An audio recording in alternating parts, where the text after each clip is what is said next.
بسم اللہ الرحمن الرحیم۔ حضرت آدم کی تخلیق سے پہلے اللہ پاک نے دو طرح کی مخلوق پیدا کر رکھی تھی، نوری اور ناری۔ فرشتے نور سے پیدا ہوئے، اس لیے انہیں نوری کہا جاتا ہے۔ فرشتے شادی نہیں کرتے اور نہ ہی ان کی نسل بڑھتی ہے، جبکہ ناری وہ مخلوق تھی جسے اللہ پاک نے آگ سے پیدا کیا، جنہیں ہم جنات کے نام سے جانتے ہیں۔ تاریخ ابن اساکر، ابن خلدون اور درجنوں روایت میں ہے کہ سب سے پہلے سمون جن کو آگ سے پیدا کیا گیا، اس سے جوڑے میں ایک لڑکی کو بھی پیدا کیا اللہ پاک نے۔ سمون نے اس لڑکی سے شادی کی، ان کی نسل میں بڑی تیزی کے ساتھ اضافہ ہوا اور دیکھتے ہی دیکھتے ان کی نسل پوری زمین پر پھیل گئی۔ یہ یاد رہے کہ نوری مخلوق آسمانوں میں رہتی تھی اور ناری مخلوق کا بسیرا زمین تھی۔ جب اللہ نے جنات کو پیدا کیا تو شروع میں یہ بھی فرشتوں کی طرح اللہ کے تابعدار رہے اور اللہ کی عبادت بھی کرتے رہے۔ پھر وقت کے ساتھ ساتھ ان میں سرکشی غالب آنے لگی، اس وجہ سے یہ مخلوق اللہ پاک کی نافرمان مخلوق بن گئی۔ جنوں میں سے ایک جلیبہ نامی جن تھا۔ جلیبہ کی شادی تبلیس سے ہو گئی۔ یہ دونوں بہت ہی طاقتور اور جسامت میں کافی بڑے تھے۔ جلیبہ کی شکل ببر شیر سے ملتی تھی اور اس کی بیوی کی شکل بھیڑیے جیسی تھی۔ ان میاں اور بیوی سے بڑے بڑے جن خوفزدہ تھے۔ جلیبہ اور تبلیس کو ایک لڑکا ہوا جس کا نام انہوں نے عزازیل رکھا۔ یہ لڑکا بھی اپنے والدین کی طرح بڑا طاقتور بن گیا۔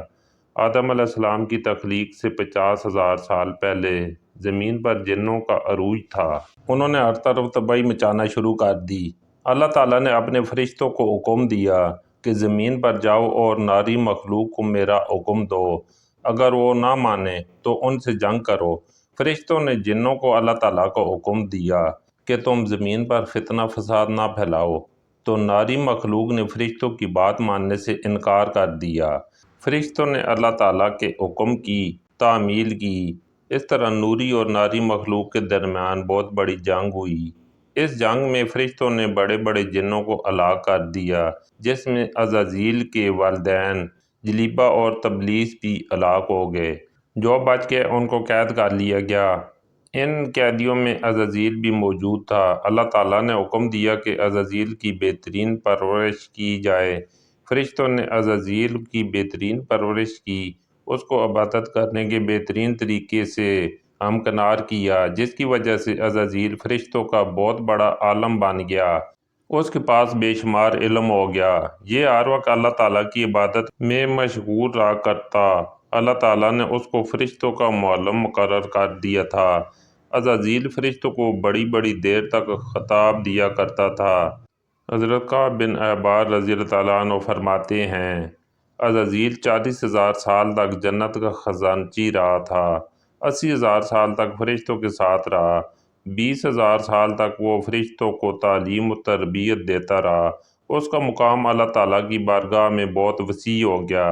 حضرت جبرائیل، حضرت میکائیل، اسرافیل علیہ السلام، عزرائیل علیہ السلام بھی اس کی شاگردوں میں سے تھے۔ اللہ تعالیٰ ہر چیز پر قادر ہے، اس کو ہر چیز کے بارے علم ہوتا ہے۔ یہ بندہ کیا کرنے والا ہے، کیا بنے گا، اللہ تعالیٰ کو علم تھا کہ ایک دن عزازیل میرا نافرمان بندہ بن جائے گا۔ چنانچہ ایک دن عزازیل کا گزر لوح محفوظ کے قریب سے ہوا تھا۔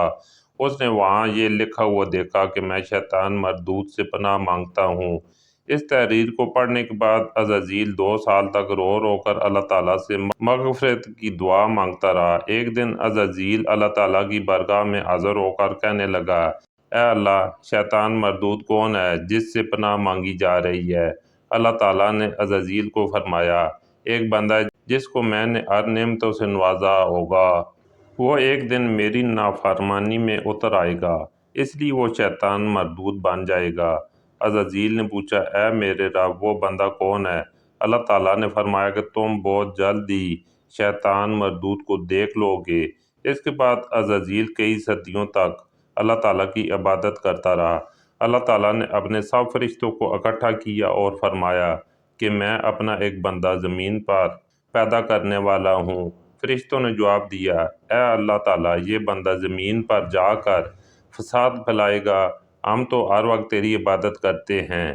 اللہ تعالیٰ نے فرمایا کہ جو میں جانتا ہوں وہ کچھ تمہارے علم میں نہیں۔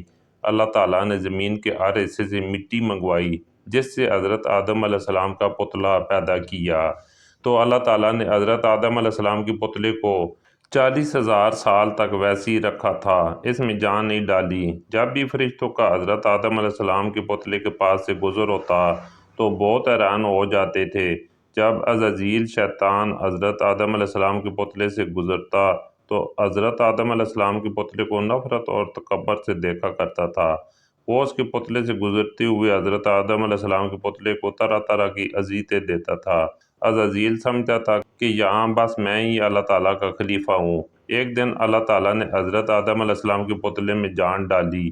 جب فرشتوں کو بلایا اور حکم دیا کہ تم حضرت آدم علیہ السلام کو سجدہ کرو، سب نے حضرت آدم علیہ السلام کو سجدہ کیا۔ عزازیل نے سجدہ کرنے سے انکار کر دیا تھا۔ عزازیل کہنے لگا میں آگ سے بنا ہوں اور حضرت آدم علیہ السلام مٹی سے بنائے گئے ہیں، میں تو اس بندے سے افضل ہوں، میں اس کو سجدہ کیسے کر سکتا ہوں؟ یہ بات سنتی اللہ تعالیٰ نے عزازیل کو فرمایا یہاں سے نکل جاؤ، تو شیطان مردود ہو چکا ہے۔ اللہ تعالیٰ کا حکم سن کر عزازیل کو یقین ہو گیا تھا کہ میں ہی شیطان مردود ہوں۔ جب عزازیل شیطان مردود بن گیا تو اس نے اللہ تعالیٰ سے قیامت تک زندہ رہنے کی مہلت مانگی، تو اللہ تعالیٰ نے اس کو قیامت کے دن تک زندہ رہنے کی مہلت دے دی۔ شیطان مردود نے کہا اے اللہ، میں تیرے بندوں کو ہر طرح سے تیرے حکم کی نافرمانی کی طرف لے جاؤں گا۔ بہت تعداد میں تیرے نیک بندے میری بات مان کر تیری نافرمانی میں اتر آئیں گے اور گناہوں کی طرف مائل ہو جائیں گے۔ تو اللہ تعالیٰ نے شیطان مردود سے فرمایا تو میرے بندوں کو بھٹکائے گا، میری رحمت بہت ہی وسیع ہے، میں ان کو معاف کر دوں گا۔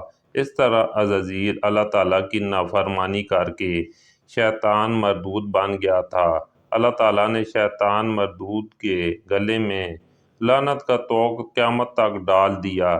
اس طرح شیطان مردود اللہ تعالیٰ کی رحمت سے دور ہو گیا۔ روایت میں آتا ہے جب قیامت کے نزدیک دوسرا سور پھونکا جائے گا تو اس وقت اللہ تعالیٰ شیطان کو موت کا مزہ چکھائے گا۔ اس کے بعد شیطان مردود کو ہمیشہ کے لیے جہنم کی آگ میں داخل کر دیا جائے گا۔